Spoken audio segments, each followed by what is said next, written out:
दोस्तों, टीवी पर, रेडियो पर, गोदी मीडिया पर, सरकारी भजन गाने वाले हर प्रसारण माध्यम पर इजराइल सरकार का बखान गाया जा रहा है। इजराइल गाजा को खत्म कर देगा, घुस कर मारेगा, धुआं धुआं कर देगा, चुन चुन कर मारेगा, ऐसी खबरें दिखाई जा रही हैं। कोई तीसरा विश्व युद्ध करवा रहा है, कोई नेतन्याहू के लिए सुपारी पत्रकारिता कर रहा है, लेकिन इन सब के बीच गाजा के लोगों का पक्ष कोई नहीं बता रहा है। एक तरह से पूरे गाजा को अघोषित आतंकवादी मानकर निर्दोष लोगों के घरों पर गिराई जा रही इजरायली मिसाइलों पर प्रोपेगेंडा वाला मीडिया तालियां बजा रहा है और दुनिया को शांति का पाठ पढ़ाने वाला यूएन मुंह में दही जमाकर फरार है।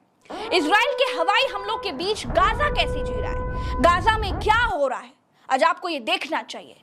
गाजा के 10 लाख मुस्लिमों की जान को इस दुनिया ने इजराइल के आगे कैसे मरने के लिए छोड़ दिया है, आज आपको ये जानना चाहिए। दोस्तों, एक मुस्लिम देश फिलिस्तीन के हिस्से गाजा के लोगों को कह दिया जाता है कि हमको आपके देश में छिपे आतंकवादियों को खोज कर मारना है, इसीलिए आप सब अपना देश यानी गाजा छोड़ करके चले जाइए।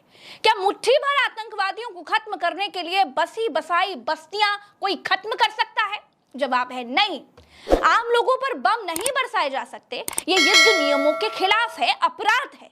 लेकिन गाजा के आम लोगों पर बम बरसाए जा रहे हैं और दुनिया तमाशा देख रही है। गाजा में आम लोगों की इमारतें तहस नहस कर दी गई हैं, घनी आबादियों पर बम बरसाए जा रहे हैं। कोई देश की कोई संस्था कुछ नहीं कह रही है। जो नाजियों ने और हिटलर ने यहूदियों के साथ विश्व युद्ध के दौरान किया था, वही अब इजराइल गाजा के मुस्लिम लोगों के साथ कर रहा है। दोस्तों, जिस फिलिस्तीन ने यहूदियों को रहने के लिए जगह दी, जिस फिलिस्तीन ने बैठने के लिए जगह दी, अब वही फिलिस्तीनी इजराइल और यहूदियों की दया पर जिंदा है। दोस्तों, हमारे और आपके शहरों की तरह गाजा भी एक शहर है।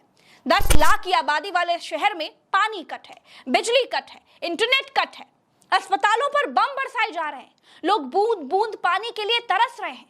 दोस्तों, हालात ये हैं कि गाजा पट्टी में लोग खारा पानी पीने के लिए मजबूर हैं। 10 लाख मुस्लिम आबादी को बेसहारा छोड़ दिया गया है। इलाका समुद्र से घिरा हुआ है। जो कुआं खोद सकते हैं वो पानी के लिए कुआं खोद रहे हैं, जो नहीं खोद सकते वो समुद्र का खारा पानी पीकर मर रहे हैं। दोस्तों, न्यूज एजेंसी रॉयटर्स की एक रिपोर्ट के मुताबिक फिलिस्तीनी वाटर अथॉरिटीज ने बताया कि युद्ध से पहले ही इजराइल ने बिजली और साफ पानी की आपूर्ति रोक दी थी। यहाँ का 90% पानी पीने लायक नहीं है। यूएन की फिलिस्तीनी शरणार्थी एजेंसी यूएनआरडब्ल्यूए के कमिश्नर जनरल फिलिप लेजरिनी ने क्या कहा इसके बारे में, वो सुनिए। गाजा में बिजली और पानी खत्म हो रहा है। सच तो ये है कि गाजा का गला घोटा जा रहा है। ऐसा लगता है कि दुनिया ने इस समय अपनी मानवता खो दी है। दोस्तों, गाजा में केवल एक एक्वीफायर है, वो भी सीवेज केमिकल्स और समुद्र के पानी से दूषित है। जो 10% पानी पीने के लायक आ भी रहा है, उसमें भी गंदगी मिली आ रही है। इसके चलते ये पानी अब केवल सिर्फ कपड़े धोने लायक है। यहाँ के करीब 23 लाख लोग आस पड़ोस के साफ पानी की सुविधाओं पर आश्रित हैं। कई परिवारों ने खुद ही कुएं खोदने शुरू कर दिए हैं। इधर हमास ने 16 अक्टूबर को कहा कि वादा करने के बाद भी इजराइल ने गाजा को पानी देना शुरू नहीं किया।